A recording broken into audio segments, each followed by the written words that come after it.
The Sonic movie was not bad, and that's a good thing. In fact, when I first left the theater, I felt giddy, excited that our little blue ball of lightspeed was finally getting the attention he deserved after years and years of getting shafted by terrible media. Do you remember this?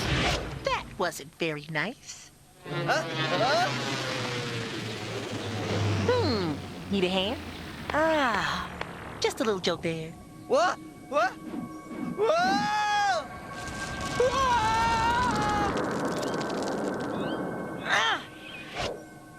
Why'd you save me? Let's talk, bud. Yeah, you probably don't. Which is why and I think a lot of other people were pleasantly surprised that it wasn't a bad movie. But after a while, I started thinking, and I couldn't really tell what was bugging me. I checked Twitter, and almost all the reception I was seeing for the movie was good. Too good. I mean, it was a decent movie, but it was no Wreck-It Ralph. It was more of a Wreck-It Ralph 2. Again, not bad, but okay.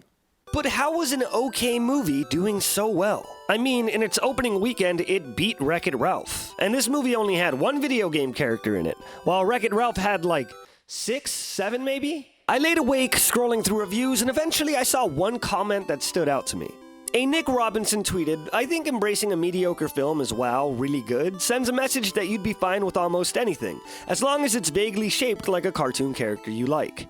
Which made me think, maybe Sonic movie bad and I'm as dumb? After watching the movie a second time with a more reserved eye, I realized that, again, it was not terrible. I mean, sure, it was no Shrek, which it also beat, by the way, but it served its purpose in being just entertaining enough to present Sonic to a new, younger audience. But, and this is a very quick and kind of tiny spoiler, with the inclusion of that end scene and basically saying that they're leaving the idea of a sequel on the table, I can't tell how to feel. Is it a good thing that they're making an SCU, or Sonic Cinematic Universe? And on top of that, does that mean just Tails, Knuckles, and Amy? Or are we gonna have that whole storyline where Sonic falls in love with a human girl? I mean, I'm kinda down for both. Fuck it.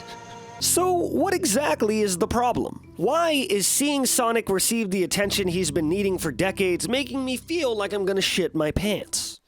Well, and sit down for this one, it's because Sonic, as loved and cherished as he is, has become synonymous with mediocrity. Whereas most popular franchises use their mascots as a selling point and a stamp of approval, Sonic has, for at least the last 15 years, been used to peddle out every single form of mediocre content Sega can push out. We've had racing games, platformers, sports games, beat-em-ups, complete reboots, endless runners, RPGs, and in almost every single case, these have been uninspired, muscle-jerk reactions to mirror what his red and blue plumber nemesis was doing.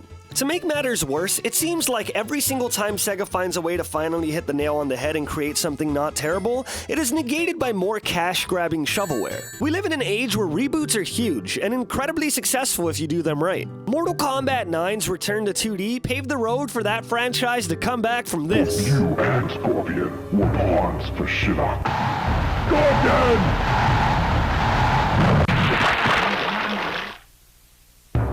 Our battle is finished. You are now freed from my curse. Live well, Lin Kuei warrior. Alright. And if you're able to come back from that, well, shoot for the moon, baby. Anything is possible. Because of this reboot, MKX became the best-selling Mortal Kombat game of all time. And that is an example of a company doing it right. But what did the Sonic team do when Sonic Mania came out and became the best-reviewed Sonic game in the last 15 years? Sonic Forces. You remember that? That happened. My problem with Sonic isn't the movie. It's with the use of the character, which is why the original trailer made so much sense. All of us gathered like moths to a flame to witness another travesty because Sonic is no stranger to being used as another cash-grabbing puppet. But somehow, in a rare occurrence of Hollywood panicking and then overworking their animation studio in order to listen to the fans, they ended up coming up with something that wasn't horrible. And whether it was a lucky dice roll or the absolutely massive back of Jim Carrey, this movie seems to have passed all the tests that it needed to. So what's next? Will the Sonic franchise be able to ride this momentum and lead him to being a household name like he used to be? Or will the movies get stale and eventually be canceled after the 7th sequel where Robotnik marries Sonic's dad? maybe this will lead Sonic to having a resurgence as big as his original release. We're just gonna have to wait and see. I guess, in the words of Sonic the Hedgehog himself, I'm so mad, I'm gonna go have sex with my girlfriend so I won't be so mad.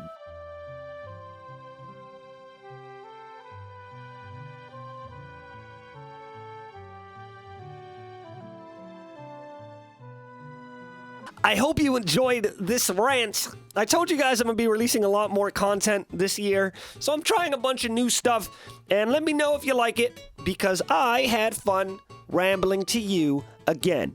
Anyways, I will see you, hopefully in the next 3 days. I have a video planned, and if it doesn't come out, then that means I fucked up. Also, here's my stream link. Goodbye. I love you.